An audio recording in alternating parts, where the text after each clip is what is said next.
Graphing linear inequalities in two variables. This is a topic that to be very good at, your graphing lines skills have to be top-notch. So hopefully you have reviewed them, hopefully you're feeling confident, and I'll highlight the part of graphing a line and a linear inequality that overlaps, and I'll also highlight the parts that are different, unique to inequalities.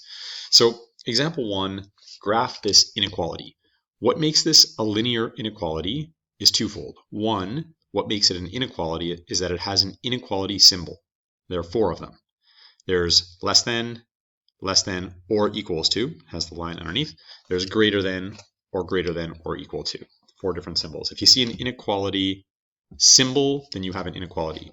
What makes it linear is that this part, had that been an equal sign, would be an equation of a line.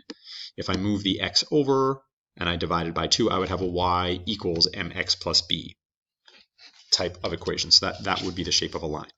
So how do I go about graphing an inequality? Well, step 1 is to write the boundary equation and to graph the line. So that has a few steps in it, but the boundary equation is the same as the inequality, except that I'll swap out the inequality symbol for an equal sign. Why is that? Well, it's because an inequality is a region of a graph that's bordered by a line. So you're going to have a line and then you shade either above or below. And that shading area is going to show all of the x's and y's that quote unquote work or satisfy that inequality. And I'll talk about that in a minute once we have the graph. So I swap out this sign, this symbol, for an equal sign, and I do what I would normally do to graph a line, which is that I put it in the form that I like. I isolate y. So I move the 3x to the other side or subtract 3x from both sides. I divide both sides by 2. This is what I end up with. Negative 3 over 2x plus 6. Now at this point, to graph the line, I have 2 options. I can make a table of values, which is my usual method of choice, or if you wanted to plot your initial value and use the rise over run, you could do that too. Like I said, your line skills have to be pretty good. So I'm going to go through this relatively quickly. Because I'm making a table of values, I'll pick some x values, and whatever x value I pick, I replace the x in my rule and plug it in. This one works out to be 6. That is the y-intercept. You should always have that one in there. If, I said in this little note over here, if your x-intercept works out nicely, go for it. If there's a y equals 0, and it works out to be an easy to graph number, here it does. You can include that. You don't have to, but it does make graphing easier. And then I picked another value. If you remember, when I'm dealing with a fractional slope, picking x's that are multiples of the denominator will work out to give me integer values. So here I plug this one in, and I get my third value. Now that I've got 3 values, I'm going to graph it. So I plot the points.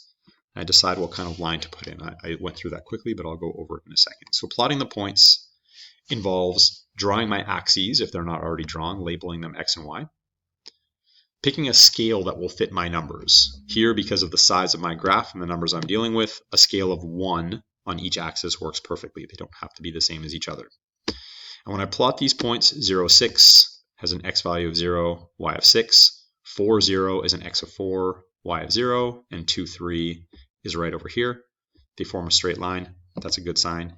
Now when I connect them, now I have to go back to the symbol to figure out what type of line to draw. If it is one of the symbols that doesn't have a line underneath, that's not an or equals, the line that I draw is a broken line, dashed or dotted. Probably dashed is better. And if it does have a line underneath, it's solid. In this case, because I had a strictly symbol, I will connect with a broken line. And finally, my inequality involves graphing the line and shading one of the 2 sides. So this line cuts the graph in 2. There's this part below or to the left and this part above or to the right. How do I know which side to shade?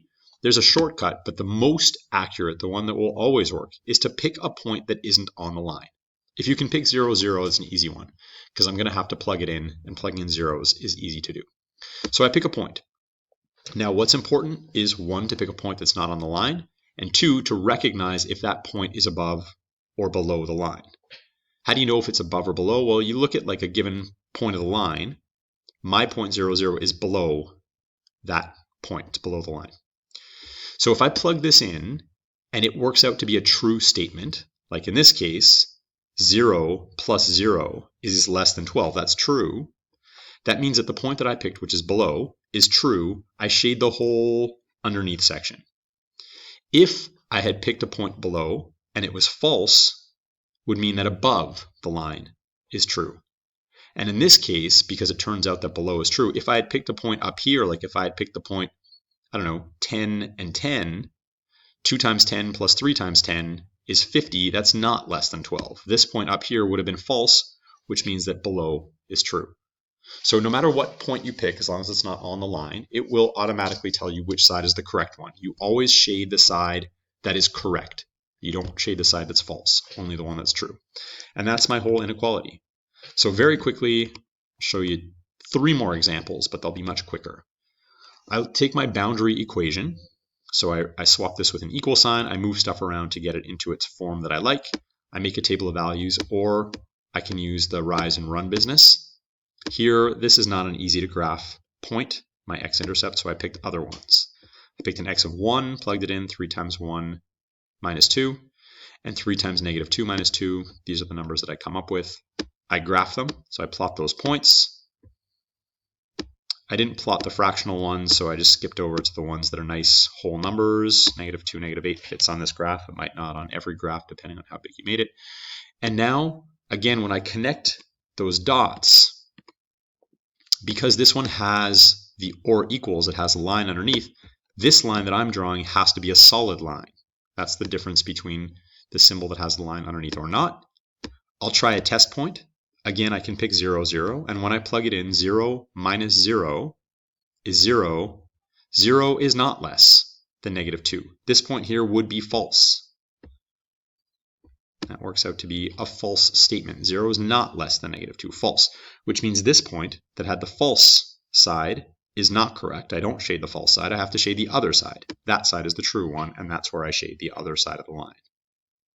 All right. And quickly, a couple of special cases. In a case like this, remember that y equals negative 3. Y equals is a horizontal line. My y is always negative 3, no matter what my x is. When I plot those in, I get a horizontal line. Because it's an or equals, it gets a solid line.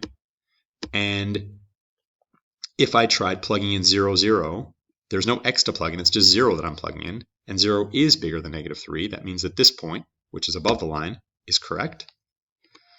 And in a special case like this, where remember if I have an x equals, it's a horizontal line. My x is always negative 1. It looks like this.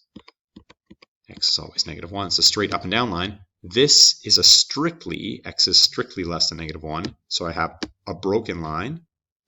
And here there's not going to be an above or below. I'm going to check to see if the right side or the left side is true. And if again I plugged in 0, 0 here, I could plug in anything. I could plug in 5, 0 or 5, 5. When I do, if I plugged in x is 0 or x is 5, 5 is not less than negative 1, or 0 is not less than negative 1. This right-hand side is not correct, which means that the other side is correct, and that's the side that I shade. That is how you graph a linear inequality.